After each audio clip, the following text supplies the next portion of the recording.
ನಾಳೆ CM Siddaramaiah budget ಮಂಡಿಸ್ತಾ ಇದ್ದಾರೆ. ಇವತ್ತು ಕೂಡ ಸದನ ಕಾವೇರಿತ್ತು. ವಿಧಾನಸಭೆಯಲ್ಲಿ ರಾಜ್ಯಪಾಲರ ಭಾಷಣದ ಮೇಲಿನ ಚರ್ಚೆ ಸಂದರ್ಭದಲ್ಲಿ ಕಾಂಗ್ರೆಸ್ ಹಾಗೆ ಬಿಜೆಪಿ ಶಾಸಕರು ಕಿತ್ತಾಡಿಕೊಂಡ್ರು. ಹಾಗಾದ್ರೆ ನಾಳಿನ ಬಜೆಟ್ಗೆ ಸಂಬಂಧಪಟ್ಟ ಹಾಗೆ ಏನೇನು ನಿರೀಕ್ಷೆ ಇದೆ, ಇವತ್ತು ಸದನದಲ್ಲಿ ಏನೇನಾಯ್ತು, ಬನ್ನಿ ಈ ರಿಪೋರ್ಟ್ ಅಲ್ಲಿ ನೋಡ್ಕೊಂಡು ಬರೋಣ.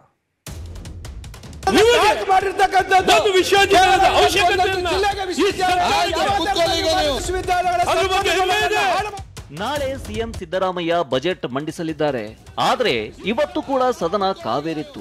ವಿವಿಗಳನ್ನ ಮುಚ್ಚುವ ವಿಚಾರವಾಗಿ ಬಾಗಲಕೋಟೆ ಜಮಖಂಡಿ ಶಾಸಕ ಜಗದೀಶ್ ಗುಡಗಂಟಿ ಪ್ರಶ್ನೆ ಮಾಡಿದ್ರು. ಈ ವೇಳೆ ಸದ್ಯಕ್ಕೆ ಶಾಸಕರು ಆತಂಕ ಪಡುವ ಹಾಗಿಲ್ಲ ಎಂದು ಉನ್ನತ ಶಿಕ್ಷಣ ಸಚಿವ ಡಾಕ್ಟರ್ ಎಂಸಿ ಸುಧಾಕರ್ ಉತ್ತರ ನೀಡಿದ್ರು. ಈ ವೇಳೆ ಸದನದಲ್ಲಿ ತೀವ್ರ ವಾಕ್ ಸಮರವೇ ನಡೆಯಿತು. ಬಾಗಲಕೋಟೆ ವಿಶ್ವವಿದ್ಯಾಲಯ ಪ್ರಗತಿ ಬಹಳಷ್ಟು ಸಾಧಿಸಿದೆ.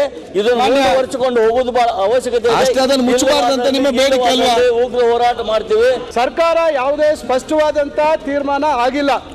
ಅದರಿಂದ ಸದಸ್ಯರು ಈಗ ಸದ್ಯಕ್ಕೆ ಆತಂಕ ಪಡುವಂತ ಅಗತ್ಯ ಇಲ್ಲ ಅಂತ ಹೇಳಿ ಬಯಸ್ತೇನೆ. ಸನ್ಮಾನ್ಯ ಸಚಿವರೇ, ಅವ್ರ ಇಂಟರ್ವ್ಯೂ ಅವ್ರಿಗೇನು ಮರುಗಿರು ಬಂದ್ಬಿಟ್ಟಿದೆಯೇನು, ನಾವು ಯೂನಿವರ್ಸಿಟಿಗಳನ್ನ ಮುಂಚೂತೀವಿ ಅಂತಾನೆ ಬಹಳ ಸ್ಪಷ್ಟವಾಗಿ ಇಂಟರ್ವ್ಯೂ ನಲ್ಲಿ ತಿಳಿಸಿದ್ದಾರೆ. ಈಗ ಹಳೆ ಯೂನಿವರ್ಸಿಟಿಗಳು ಅದನ್ನ ರಿವ್ಯೂ ಮಾಡೋದಾರೆ. ರಿವ್ಯೂ ಕಮಿಷನ್ ಯಾರು ಮಾಡ್ಬೇಕು ಗೊತ್ತಾ? ಗವರ್ನರ್ ಮಾಡಬೇಕಾಗಿರೋದು, ನೀವಲ್ಲ. ಹಳೆ ಯೂನಿವರ್ಸಿಟಿಗಳನ್ನ ಪರ್ಫಾರ್ಮೆನ್ಸ್ ರಿವ್ಯೂ ವಿಶ್ವವಿದ್ಯಾಲಯಗಳನ್ನ ಸ್ಥಾಪನೆ ಮಾಡಿ ಸರ್ಕಾರದ ವಿಶ್ವವಿದ್ಯಾಲಯಗಳ ನಿಮ್ಮ ಹಣ ಮಾಡಿರ್ತಕ್ಕಂಥದ್ದು ವಿಶ್ವವಿದ್ಯಾಲಯದ ಅವಶ್ಯಕತೆಯನ್ನ ಶಿಕ್ಷಣ ನಮ್ಮ ಹಕ್ಕು, ಶಿಕ್ಷಣ ವಿರೋಧಿಗಳಾಗಿದ್ದೀರಾ. ವಿಧಾನಸಭೆಯಲ್ಲಿ ರಾಜ್ಯಪಾಲರ ಭಾಷಣ ಮೇಲಿನ ಚರ್ಚೆ ವೇಳೆ ಕಾಂಗ್ರೆಸ್ ಮತ್ತು ಬಿಜೆಪಿ ಶಾಸಕರು ಕಿತ್ತಾಡಿಕೊಂಡ್ರು. ನೀವು ರೀಜನಲ್ ಪಾರ್ಟಿ ಆಗ್ಬಿಟ್ಟಿದ್ದೀರಿ ಅಂತ ಅಶ್ವಥ್ ನಾರಾಯಣ್ ಹೇಳಿದ್ದಕ್ಕೆ ಕೆಂಡಾಮಂಡಲವಾದ ಪ್ರಿಯಾಂಕರ್ಗೆ ಬಿಜೆಪಿ ಸದಸ್ಯರ ವಿರುದ್ಧ ಮುಗಿಬಿದ್ರು. ರೀಜನಲ್ ಪಾರ್ಟಿ ಆಗ್ಬಿಟ್ಟಿದ್ದೀರಾ ನೀವು. No more your national party, regional party. ತೆಲಂಗಾಣದಲ್ಲಿ ಇದ್ದೀರಾ, ನಾರ್ತ್ ಈಸ್ಟ್ ಅಲ್ಲೂ ಕಾಂಗ್ರೆಸ್ ಬೇಕಾಗಿತ್ತು ನಿಮ್ಗೆ, ಕಾಂಗ್ರೆಸ್ ಮಧ್ಯಪ್ರದೇಶಲ್ಲೂ ಕಾಂಗ್ರೆಸ್ ಬೇಕಾಗಿತ್ತು ನಿಮ್ಗೆ, ಗುಜರಾತ್ ನಲ್ಲೂ ಕೂಡ ಎಷ್ಟು ಜನಕ್ಕೆ ಆಪರೇಷನ್ ಕಮಲ ಮಾಡಿ ತಗೊಂಡಿದ್ರ ನೋಡಿರಿ. ವರ್ಷ ಕೇಂದ್ರದಲ್ಲಿ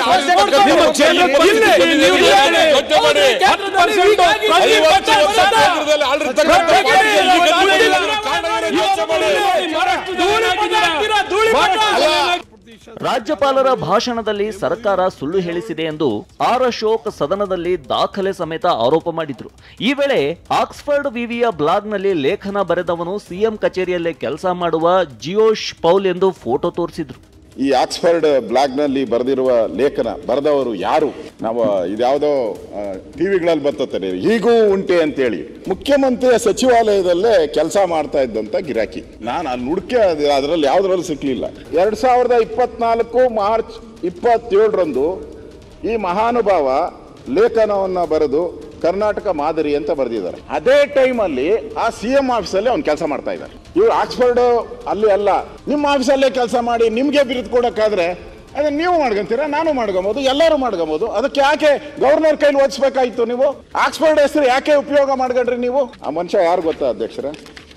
ನೋಡಿ, ಈ ಮನುಷ್ಯ. ಈ ಮಧ್ಯೆ ಕಿರು ಸಾಲ, ಸಣ್ಣ ಸಾಲಗಳ ಬಲವಂತದ ಕ್ರಮಗಳ ಪ್ರತಿಬಂಧಕ ವಿಧೇಯಕ ಮಂಡನೆ ಮಾಡಲಾಯಿತು. ವಿಧಾನಸಭೆಯಲ್ಲಿ ಸಿಎಂ ಬದಲಾಗಿ ಸಚಿವ ಎಚ್.ಕೆ. ಪಾಟೀಲ್ ಬಿಲ್ ಅನ್ನ ಮಂಡಿಸಿದ್ರು.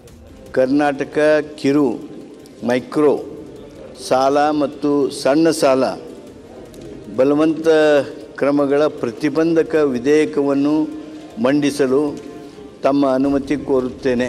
ಪ್ರಸ್ತಾವನೆ ಮಂಡಿಸಲಾಯಿತು. ಇನ್ನು ಬೆಂಗಳೂರು ಅರಮನೆ ಭೂ ಕಬಳಿಕೆ ನಿಯಂತ್ರಣ ವಿಧೇಯಕವು ಅಂಗೀಕಾರವಾಗಿದೆ. ವಿಧೇಯಕ ಕುರಿತಾಗಿ ಸದನದಲ್ಲಿ ಆಡಳಿತ ಪಕ್ಷ ವಿಪಕ್ಷದ ನಡುವೆ ಜಟಾಪಟಿ ನಡೆಯಿತು. ರಾಜಕೀಯ ದ್ವೇಷಕ್ಕಾಗಿ ವಿಧೇಯಕ ತಂದಿದ್ದಾರೆಂದು ವಿಜೇಂದ್ರ ಆರೋಪಿಸಿದ್ರು.